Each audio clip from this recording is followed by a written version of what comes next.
What's up, guys? Welcome back to Among the Fence. I am your host, Aaron, and thank you guys so much for joining me on another Request Wednesday, where I take one of the albums off of the request board, and we're going to sit here and we're going to talk about it, and yeah, we're going to do a review on it. If you got anything you want me to review, new or old, feel free to leave a comment below letting me know what it is, and we'll throw that on the whiteboard, and we'll do a review on that one as well, too. But for today, we're going to be talking about the album Berries Alive by the band Berried Alive. Berried Alive is a electronic prog deathcore metalcore band from Minnesota. They started about 2009. Berries Alive, I believe, is their third studio album. It's their 2018 release. And the band kind of has a weird story behind it. The main guy is Charles Caswell, who created Berried Alive and was part of another band. And basically the deal was I'm going to be in your band if the musicians in this band help me tour for Berried Alive. And they were doing that for a while. And then he kind of put Berried Alive to the side for a little bit, started doing other stuff. And I believe it was like 2014 he brought it back, but this time it was just him and his wife, and it's been the two of them ever since. He does all the vocals and most of the music, and I believe that she does the bass and maybe a couple other things, but it's pretty impressive that two people do everything on this album, because it is a lot. The production on Bearies Alive is pretty much perfect. My only complaint is that the chugging guitars and the palm muted guitars are just a little bit too compressed, and they sound a little stale for my taste, but they do fit the overall sound of the album and all the rest of the music really well. It fits in perfectly. Honestly, if it sounded any different, it probably wouldn't hit the same, and it probably wouldn't fit the music quite as well. So I suppose it does work, and the musicianship on every single song on this is insane. It's god tier musicianship on literally every single song. Even the songs that rely mostly on synth sounds and they're all electronic are absolutely amazing and well written. In fact, they give a little bit of a breather for the listener, because all the songs on this album are just ridiculous. They're absolutely insane. And a lot of the songs just kind of do whatever they want in terms of song structure. For instance, one of the songs, the actual song structure for it, is intro, bridge, chorus, post-chorus, bridge, verse, interlude, and outro. Which, I mean, it does kind of make sense, but having an intro and then a bridge and only one verse, I mean, it's, like I said, it's just a lot of craziness, and it makes it a little unsettling sometimes for the listener, just because of song structure. There's not a whole lot of familiarity going on. So, yeah, the songs that do offer a little bit more structure, a little bit more of a calming sound, help out a lot. I'm not entirely sure what the narrative is on this album, but a reoccurring theme is somebody who took their own life and mourning that person and wondering just why it happened and what could have went through their mind, and also having your own thoughts of suicide and dealing with that as well. And the first song on the album, Pun of You Left, is a pun on a Charles Manson quote, and I'm not really entirely sure if that's what the song's about or not. The lyrics are pretty brutal and kind of explicit. It starts out with this rap style kind of intro, and then from the intro it goes directly into a chorus, which is pretty heavy and genty, and the guitar work in the background and the distorted vocals create this uneasy and kind of unsettling atmosphere that just carries throughout the entire album. That this entire album, from start to finish, just has a very kind of unnerving feel to it. The second song on the album, Slaughtermelon, is a lot of fun, and you guys are going to start to notice that a lot of the songs on this album are fruit puns. And it has clean singing in the chorus, which was kind of a pleasant surprise and kind of comforting in a song that's overall just kind of crazy. I dig the technical parts in Slaughtermelon as well.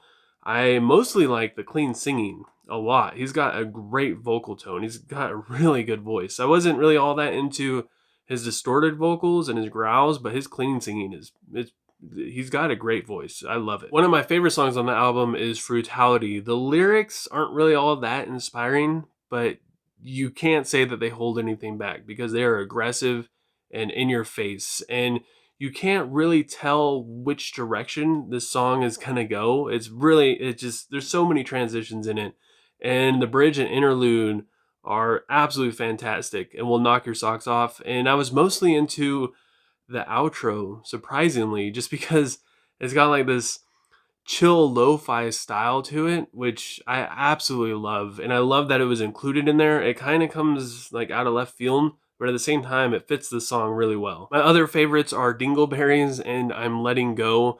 The drums in Dingleberries stood out to me a lot. The song's really chaotic and the lyrics are pretty brutal, but that's kind of what makes the song fun at the same time. And it's got good riffs, which honestly, this album isn't really riff centered. It's more chug and just crazy technical guitar work. So this song stood out to me a lot for that reason as well. The bridge has a really cool vocal effect, which was used well, like really well. I liked the emotion it portrayed and it really tied in the whole song too. I'm Letting Go felt like the climax song of the album. Everything in it was just so big and epic.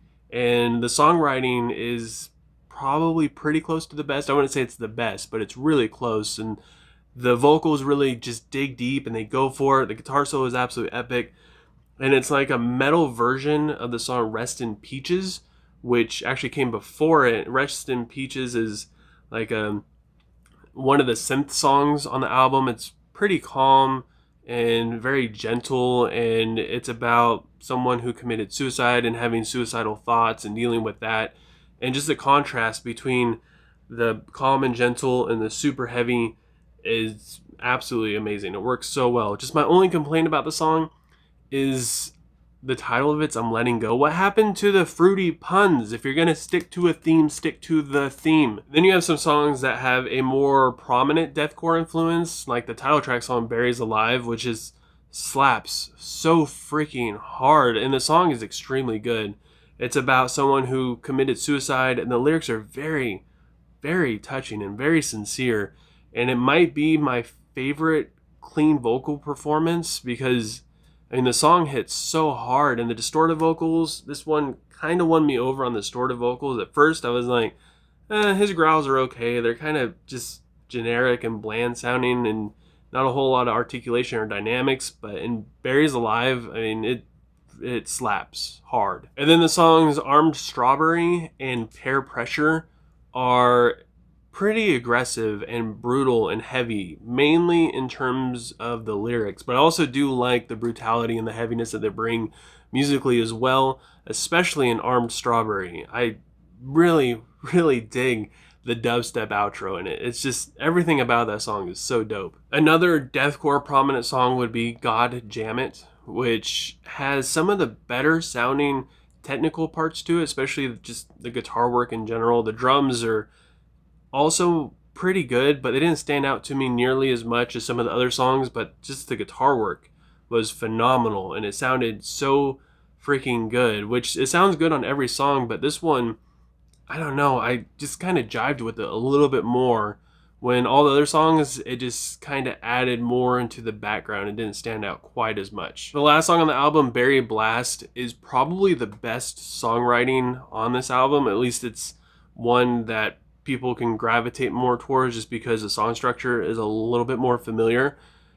It has this more hip-hop style to it, especially in the vocals. The vocal delivery is a lot slower, and just the slower pace of the whole song just feels really good, especially with the distorted vocals. When they come in, the contrast between the two of them works really well, and I like how the distorted vocals are more isolated. When you're listening to the song loud, you can really hear them, and they're not cut off early, and they're not overly compressed. They're pretty raw sounding, and it just sounds great. And the goodbye message at the end of the song is extremely good too. This is a good finishing song for this album. I wasn't sure how it was going to end, but Berry Blast works really well. One of the issues I have with this album is that the technicality and the craziness that comes in every single song can become kind of watered down after a while. But every single song is so random and different. The songs themselves don't really have this problem, other than the song God Jammit, which like halfway through, the song just kind of became old to me, and everything in it became kind of just overplayed. I got really tired of the chugs and the riff pattern, and yeah, that was the only song that I got over it. But the rest of the album, just as a whole, it could just make it hard to make it through. The lyrics and aggression in every single song can become overdone as well too. Every song is like, I'm gonna kill you, there's none of you left, you're all gonna die, I'm gonna cut your throat. and that could become kind of dreary after a while, considering like just the atmosphere and feel in every single song is the same as well. And it's just, it, like I said, it just becomes dreary, especially on an album that's almost an hour long. An hour long of that, it can wear you down. Overall, this album is extremely creative, especially considering that only 2 people wrote like the whole thing. And every song is full of gems and just amazing moments. And there's a lot of diversity to it, especially in songs like I Didn't Talk About Blueberry, which shows the diversity in emotion that this writer has, that Charles has when it comes to writing music. It's very just slow. It has a synth beat to it. It's just brings you back down. Especially it comes in about like halfway through the album when everything is just heavy and aggressive. And then you have this song that just kind of settles you. It puts you in like a dreamlike state, and it's very just captivating, especially the vocals. I cannot express how much I love this dude's voice. It is so good. So with all that said, I'm going to give Berries Alive by Berried Alive a 8.9 out of 10. I gotta admit that there's a lot of things that I personally don't like about this album. This isn't an album I would really go out of my way to listen to, especially in its entirety. And there's a lot of songs I'd probably avoid just because it isn't really my cup of tea. But I do recognize that just about every single song on this album is just amazing. There's fantastic songwriting. And this whole album, just as a whole, is a lot of fun. It's, even though the lyrics are really heavy and brutal and there's a lot of randomness to it, that's what adds to just how fun it is. And all the song names and even the album artwork, it's just a fun album. And I enjoyed it quite a bit. It was an interesting experience for me. But I want to know what you guys think. If you've listened to Bearies Alive before, leave a comment below letting me know what you thought. If you haven't listened to it and it sounds like something you might be interested in, go ahead and give a couple songs a listen and let me know what you would rate it. And if you enjoyed this review, don't forget to give it a thumbs up. If you didn't enjoy it, feel free to give it a thumbs down, but also let me know why you either think I suck or this album sucks or it deserves a better rating or whatever. Maybe I could do something a little bit different in my reviews to make it more interesting for you guys. I'm sitting here giving you guys my opinion, so I'd like to hear yours as well. And if you want to see more of my reviews, don't forget to subscribe and click the bell icon. That way you get notified when I do upload. That way you don't miss out on any of my future videos, especially if you leave a comment below requesting an album or song or EP or anything to review. That way when I throw it up on the whiteboard and I review it, you don't miss out on it. And I hope you guys all have a good rest of your day or night whenever you happen to be watching this. Thank you so much for taking time out of your day to watch my video. It means more to me than you could ever imagine, and I truly appreciate it. And I will talk to you guys next time. I was trying